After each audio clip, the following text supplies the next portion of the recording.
İslam dininde ilk oruç ne zaman ve nasıl tutuldu? Peygamber de ilk orucunu ne zaman tutmuştu? Oruç Mekke ve Medine'deki o günkü Arap toplumunda zaten vardı.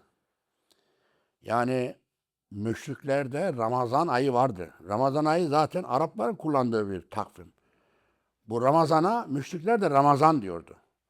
Ve Ramazan ayı geldiğinde de oruç tutuyorlardı. Sadece Ramazan'da değil, başka günlerde de oruç tutuyorlardı. Namaz kılıyorlardı. Kabe'yi tavaf ediyorlardı.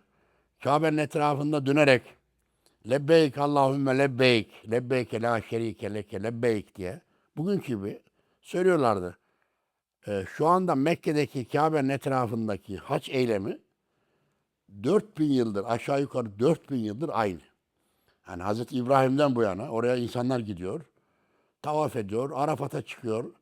Safa ile Merve arasında geliyor, gidiyor. Şu anda tamamen bir ritüele dönüşmüş vaziyette. Halbuki Kur'an-ı Kerim'deki bu tür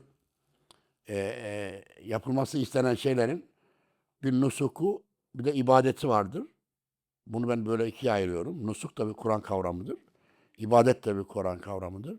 Yani bunu eski alimler mesela zahiri, batını diye ayırmışlardır. Yani diyelim namaz kılmak anlatılırken bunun zahiri şudur denir.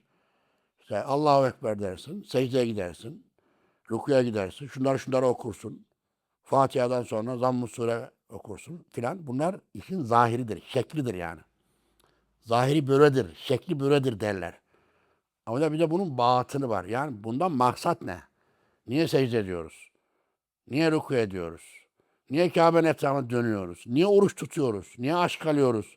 Niye sabahtan akşama kadar hiçbir şey yemiyoruz? Susuyoruz, kötü söz söylemiyoruz. Kendimizi tutuyoruz. Fakirlere yardım ediyoruz. Neden? Sebep ne? Bu işin bir şekli var. Kur'an-ı Kerim buna nüsük der. Bir de bunun ibadeti var. Nüsük ve ibadet farklı. Yani bu açıdan bakıldığı zaman insanların sanıldığının aksine oruç tutmanın kendisi aslında bir ibadet değil. Oruç tutmanın kendisi bir nüsuk. Peki ibadeti ne bunun? Kimseye zarar vermemek. Fakire fukara yardım etmek. Bir yoksulu yoksulluktan kurtarıp iş sahibi yapmak. Bu ibadet. Orucun sana bunları öğretmesi gerekiyor idi. Bunları öğretmiyor idiyse kuru kuruya aç kalıyorsun. Kuru kuruya yatıyorsun, kalkıyorsun namaz kılarken. Kuru kuruya Kabe'nin etrafına dönüyorsun, hacca gidiyorsun, geliyorsun demektir. Yani işin aslı gitmiş, faslı kalmış. Batını gitmiş, zahiri kalmış. İbadeti gitmiş, nüsuklarını ritüel olarak insanlar tekrar edip duruyor ve ibadette de bunları diyor hale gelmişler. Şu anki Müslümanlığın düştüğü genel durum bu. Şimdi buradan yola çıkarak baktığımız zaman zaten oruç tutma eski cahiliye toplumunda, müşriklerde, Arabistan'da, Mekke'de, Medine'de vardı. Ama Müslümanlar peygamberle beraber bir sosyal adalet hareketine girişince Mekke'de dışlandılar.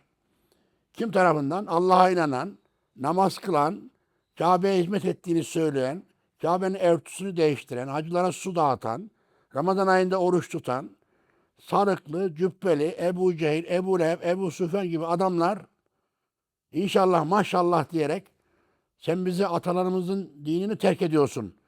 Bize dinsizlik getiriyorsun diyerek peygamberi anarşistlikle, servet düşmanlığıyla, kavmini bölmekle suçlayarak dışladılar. Yani peygamberi dışlayanlar muhafazakarlardı. Peygamber kendisi devrimciydi. Ve o da gitti Medine'de, Medine döneminin 2. yılından itibaren Ramazan bayramı başladı. Yani orucun siyer tarihi içerisinden farz kılınışı ve ilk defa Müslümanlar tarafından yapılışı Medine döneminin 2. yılından itibaren oluyor. Çünkü o dönemde bayrama çıkıyor peygamber. Bayramın ilk gününü Ashab-ı Suffa'daki yoksullarla beraber geçiriyor. Çünkü Ramazan amacı, manevi amacı oydu. İlk sabahleyin ilk olarak sabah namazından, bayram namazından sonra Ashab-ı Suffa'daki yoksulların yanına geliyor. Onlarla kahvaltı ediyor. Öğlene kadar falan onlarla geçiriyor. Sonra diğer insanları ziyaret ediyor. Ve bu Medine döneminin 2. yılından itibaren başlıyor.